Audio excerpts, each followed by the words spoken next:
सुप्रभात विद्यार्थियों। आज हम आपकी पाठ्य पुस्तक में संकलित कविता ककेई का अनुताप पढ़ेंगे। इस कविता के रचयिता मैथिली शरण गुप्त जी हैं। तो आइए बच्चों, सबसे पहले हम मैथिली शरण गुप्त जी का जीवन परिचय पढ़ते हैं। राष्ट्रीय कवि के रूप में प्रसिद्ध मैथिली शरण गुप्त जी का जन्म 3 अगस्त 1886 में झांसी जिले के चिरगांव नामक स्थान में हुआ। इनके पिताजी का नाम सेठ रामचरण गुप्त और माताजी का नाम काशीबाई था। इनके पिताजी को हिंदी साहित्य से विशेष प्रेम था। इनकी प्राथमिक तथा माध्यमिक शिक्षा मैकडोनल हाई स्कूल झांसी में हुई। इन्हें घर पर ही अंग्रेजी, हिंदी, संस्कृत आदि भाषाओं का ज्ञान दिया गया। आरंभ में गुप्त जी ब्रज भाषा में लिखते रहे। बाद में उन्होंने खड़ी बोली में कविताएं की।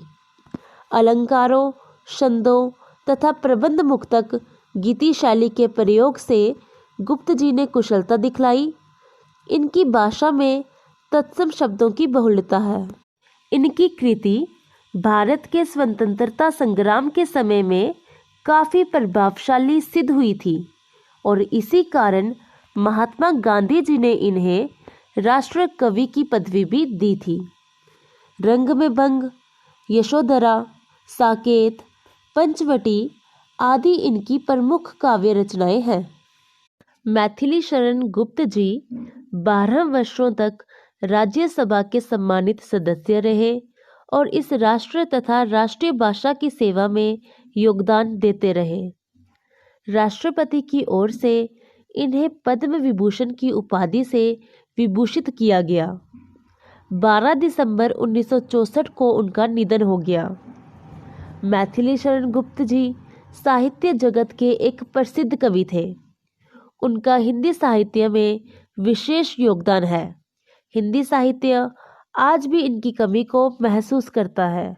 बच्चों, क्या आपको पता है यह कविता ककेई का अनुताप मैथिली शरण गुप्त जी के महाकाव्य साकेत से ली गई है।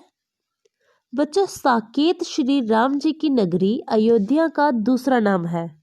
बच्चों, साकेत जो महाकाव्य है, इसमें अयोध्या में घटने वाली घटनाओं को केंद्र में रखकर रामकथा कही गई है। यह कविता संवाद शैली में लिखी गई है। इस कविता की सुंदरता कवि के वर्णन के साथ साथ ककेई के कथनों और लोगों के कथनों में छिपी हुई है। इस कविता में कवि ने ककेई के द्वारा पश्चाताप की भावना दिखाकर पाठक के हृदय में उसके प्रति सहानुभूति जगाकर ककेई के चरित्र को सामाजिक उल्हानों से बचाकर ऊंचा उठाने का प्रयास किया है। बच्चों, ककेई ने अपने पुत्र भरत के हित के लिए राज्य की कामना की थी, लेकिन जब उसे पता चला कि भरत जो है वो राम से कितना स्नेह करते हैं, उन दोनों के बीच में कितना प्रेम है, तो वह आत्मग्लानि से पीड़ित होकर राम को अयोध्या वापस ले जाना चाहती है। बच्चों, ककेई का अनुताप यानी ककेई का पश्चाताप इतना तीव्र होता है कि रामचंद्र भी उसे धन्य कह देते हैं। श्री रामचंद्र भगवान जी कहते हैं कि भरत जैसे पुत्र की माँ एक बार नहीं 100 बार धन्य है। इस प्रकार मैथिली शरण गुप्त जी ककेई के चरित्र को उज्जवल बनाने में सफल रहे हैं।